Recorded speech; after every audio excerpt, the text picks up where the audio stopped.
जय सिया राम। ओम नमः शिवाय। अध्यात्म रामायण अयोध्या कांड अष्टम सर्ग।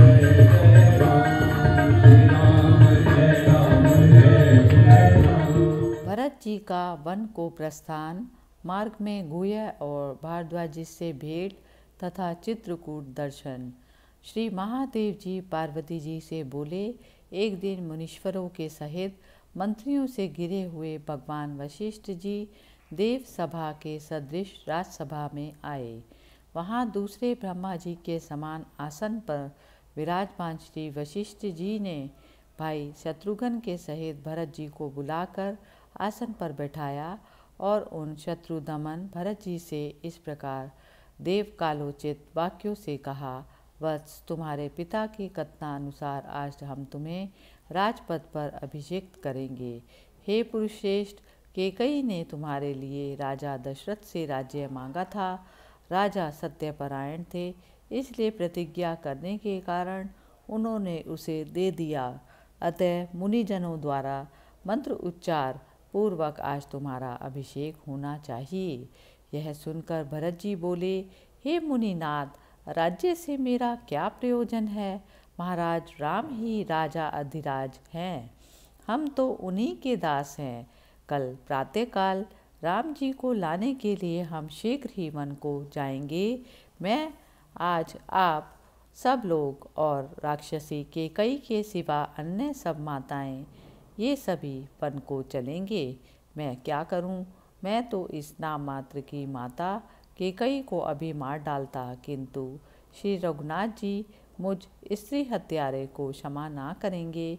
अतः कुछ भी हो, कल प्रातःकाल होते ही आप लोग चलें या ना चलें, मैं तो शत्रुघ्न के सहित पैदल ही दंडकारण्य को जाऊंगा।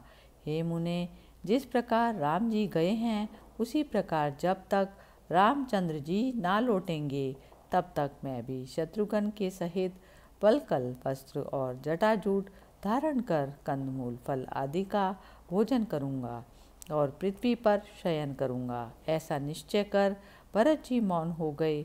तब सब लोग प्रसन्न होकर साधु साधु कहकर उनकी प्रशंसा करने लगे।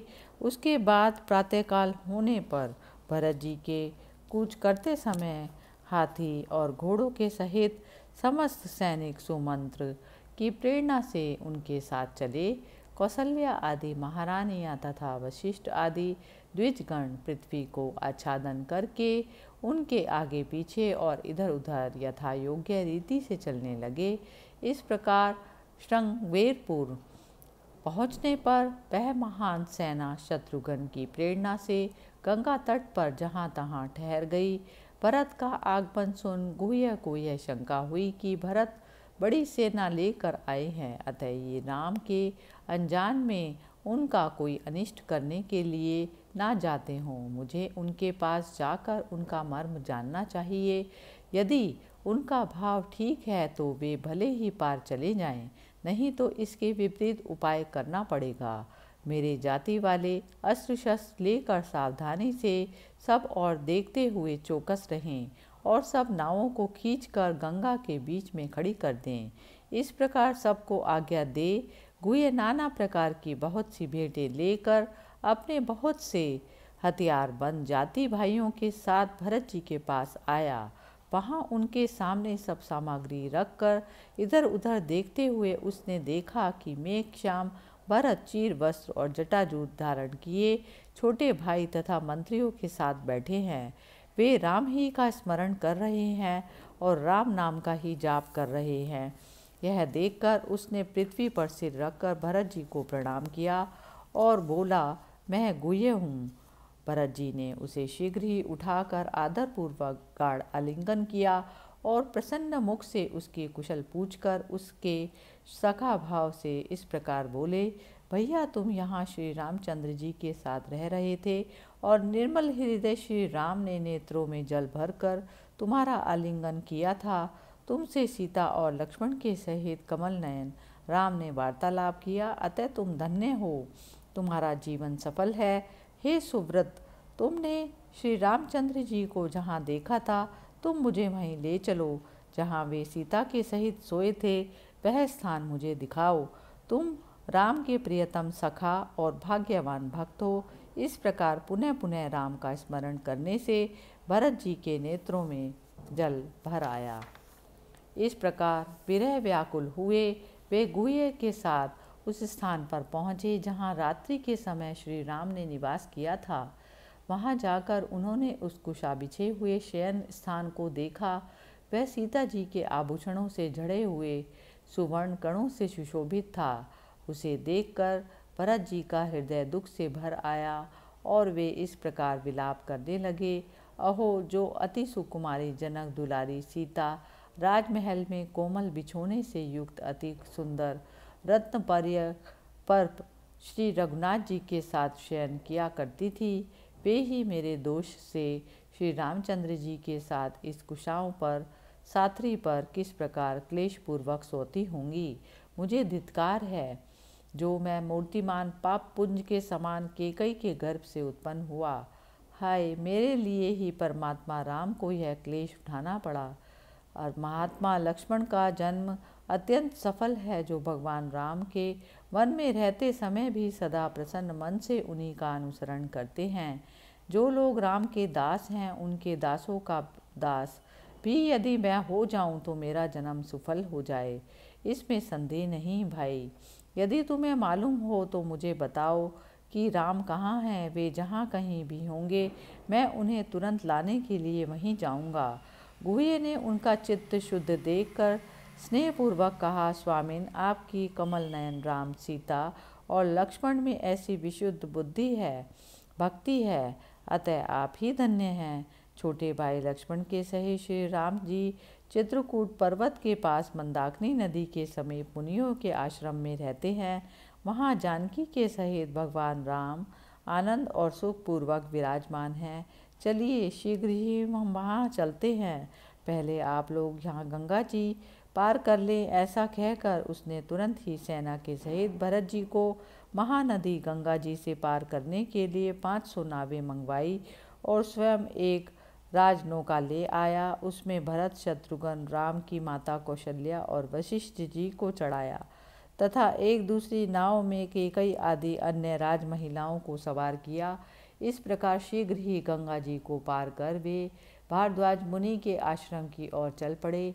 वहाँ अपनी महान सेना को आश्रम से दूर छोड़कर भाई शत्रुघ्न के सहित भरत जी आश्रम पर गए और प्रज्वलित अग्नि के समान तेजस्वी मुनिवर भारद्वाज को आश्रम में बैठे देख उन्हें अति भक्तिपूर्वक साष्टांग प्रणाम किया।